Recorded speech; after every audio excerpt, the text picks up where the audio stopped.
नमस्कार, आपके साथ मैं हूं दीपिका शर्मा और आप देख रहे हैं क्राइम तक। पिछले संडे माफिया क्वीन की जो कहानी आपको दिखाई गई थी वो थी गंगूबाई काठियावाड़ी, जो एक भारत की कहानी थी, हिंदुस्तान की कहानी थी। अब आपको एक विदेशी माफिया की कहानी में सुनाने जा रही हूँ जिसका नाम है केट बारकर, जिसे माँ बारकर के नाम से जाना जाता है।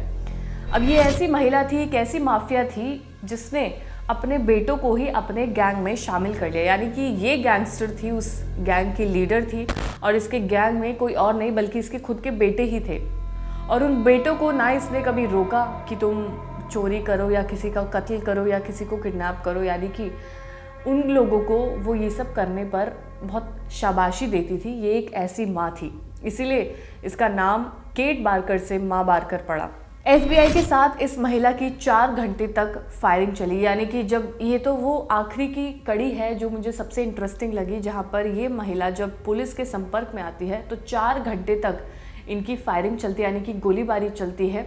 और ये FBI के डायरेक्टर ने बताया कि सबसे मोस्ट वांटेड माँ ये महिला रही है। डायरेक्टर ने बताया कि वो लास्ट डिकेड की सबसे खतरनाक महिला रही, यानी कि कोई कसर इस महिला ने नहीं छोड़ी थी। हर चीज़ इसके गैंग ने की है, यानी कि चाहे वो चोरी हो, किडनैपिंग हो, लोगों का मर्डर हो, फिरौती लेना हो या फिर कुछ भी हो, ये सारे क्राइम में इन्वॉल्व थी। माफिया के बेटों ने इस बात को हमेशा नकारा कि उनकी माँ यानी कि माँ बारकर कभी किसी चोरी में या किडनैपिंग में कभी इन्वॉल्व हुई थी। यानी कि वो हमेशा ये कहते थे कि उनकी माँ निर्दोष है। बारकर FBI की मोस्ट वांटेड माँ बनी। जैसा कि मैंने आपको बताया, बारकर की असल जिंदगी एक आम नागरिक की तरह थी। मतलब वही रोजी रोटी कमाना, वही नॉर्मल जिंदगी बिताना, उस तरह की इसकी ऑर्डिनरी जिंदगी थी। उसका सपना था कि वो भी कभी गैंगस्टर बनेगी। यानी कि जब वो छोटी थी, बचपन में उसके इलाके में, मोहल्ले में कई लोगों को उसने ऐसा देखा जो गैंगस्टर के रूप में नजर आते थे। यानी कि घोड़े पर सवार लोग आते थे, फिरौती लेकर चले जाते थे, हफ्ता लेकर चले जाते थे। तो वो एडवेंचर ये महिला अपनी ज़िंदगी में चाहती थी। यानी कि ये उसका सपना था कि वो भी कभी एडवेंचर फील करे, वो भी कभी गैंगस्टर बने, उसके पास भी बंदूकें हों। तो ये सपना उसके दिमाग में था। लेकिन जो सपना होता है वो बचपन में तो इंसान कुछ भी देख सकता है, लेकिन जब उसकी रियलिटी होती है तो उसके कॉन्सिक्वेंसेस आपको भुगतने पड़ते हैं। ये महिला चाहती थी कि वो एक लॉ ब्रेकर बने, यानी कि वो हर उस लॉ को तोड़े, हर उस नियम को तोड़े जो इसके लिए बनाए गए हों या किसी आम इंसान के लिए बनाए गए हों। तो ये वो उस तरह की इसके अंदर वो एनर्जी थी। लेकिन फिर कुछ समय बीता, बारकर की शादी हुई, 4 बेटे हुए, लेकिन फाइनेंशियली इनकी फैमिली वीक रही। यानी कि अब 4 बेटों के लिए भी खाना लाना था, लेकिन फाइनेंशियली इतने स्ट्रांग नहीं थे। तो वही एक रोज़मर्रा की बोरिंग ज़िंदगी इस माफिया की चल रही थी, जो कि ये नहीं चाहती थी। माफिया का पहला बेटा, जब समय बीता, बेटे बड़े हुए, तो पहला बेटा जो था वो क्राइम की दुनिया में कूद चुका था और चोरी में उसने चोरी की और उसके बाद वो जेल भी गया। कुछ वक्त बाद वो शहर के एक गैंग के साथ जुड़ गया। यानी कि उनके शहर में जो एक गैंग था जो पहले से बना हुआ था, वो सेंट्रल पार्क में एक गैंग था जो मशहूर था काफ़ी, उनके साथ इनका बेटा जुड़ चुका था। इसके अलावा माफिया ने जानकर कभी भी बेटों को रोका नहीं। जेल में कैद बेटा मारा भी गया जब उसने जेल से भागने की कोशिश की। यानी कि जो बेटा जेल में कैद हुआ था उसने जेल से भागने की कोशिश की, जब गोली चलाई गई, उसे रोकने की कोशिश की गई तो उसकी जान चली गई। तो जब उसने अपना एक बेटा खो दिया, उसके बावजूद भी माफिया के दिमाग में कहीं से कहीं तक ये नहीं आया कि शायद उसे ये सब चीज़ें रोकनी चाहिए, अपने बेटों को समझाना चाहिए, पर ऐसा कुछ भी नहीं हुआ। सबसे बड़े बेटे ने चोरी करने के बाद खुद की जान ले ली। यानी कि ये दूसरा बेटा है, जब उसने चोरी की, जब उसे लगा कि शायद पुलिस अब उसे पकड़ लेगी, अब उसे नहीं छोड़ेगी, तो उसने खुद की जान ले ली। बाकी बचे अब 3 बेटों को भी जेल हुई। बारकर एक वांटेड बन चुकी थी और उसके नाम के पोस्टर छपवाए गए। यानी कि अब जगह जगह पे माँ बारकर के नाम के पोस्टर्स छप चुके थे कि वो मोस्ट वांटेड है। वो बड़े कैपिटल लेटर्स में वांटेड उसकी तस्वीर के ऊपर लिखा गया था और वो पोस्टर हर शहर में छप चुके थे।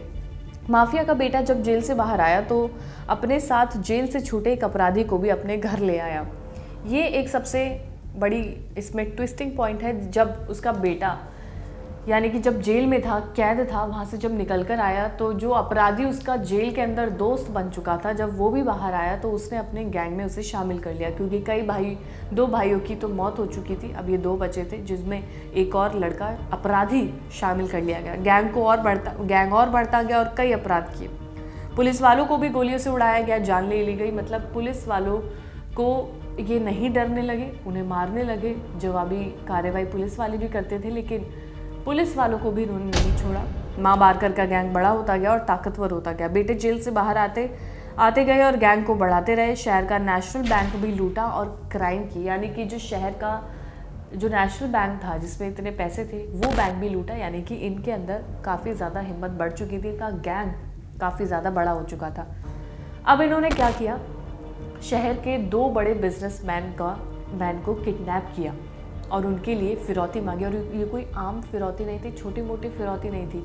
एक बिजनेसमैन के लिए इन्होंने मांगी थी फिरौती $1,00,000 और दूसरे के लिए $2,00,000। और ये काफ़ी पहले समय की बात है, लेकिन तब भी इतने फिरौती इन लोगों ने ली। उस समय में नई टेक्निक आई थी जिससे पता चला कि बारकर गैंग ही किडनैपिंग में शामिल है, बारकर गैंग ही मर्डर्स में शामिल है, बारकर गैंग ही पुलिस वालों को मारने में शामिल है, चोरी में शामिल है। वो नई टेक्नोलॉजी थी उस समय की, फिंगरप्रिंट्स लिए गए तो पता चला कि ये बारकर गैंग का ही काम है। और जब पुलिस बारकर गैंग के घर पहुंची, यानी कि उन लोगों को अरेस्ट करने के लिए जब पुलिस वहां पहुंचती है, तो वहां का नज़ारा कुछ और ही था। घर के अंदर सभी लोग मौजूद थे, यानी कि माँ बारकर भी वहीं थी, बेटे भी वहीं थे, और जो लोग और गैंग में जुड़े थे वो सब भी उस घर के अंदर ही थे।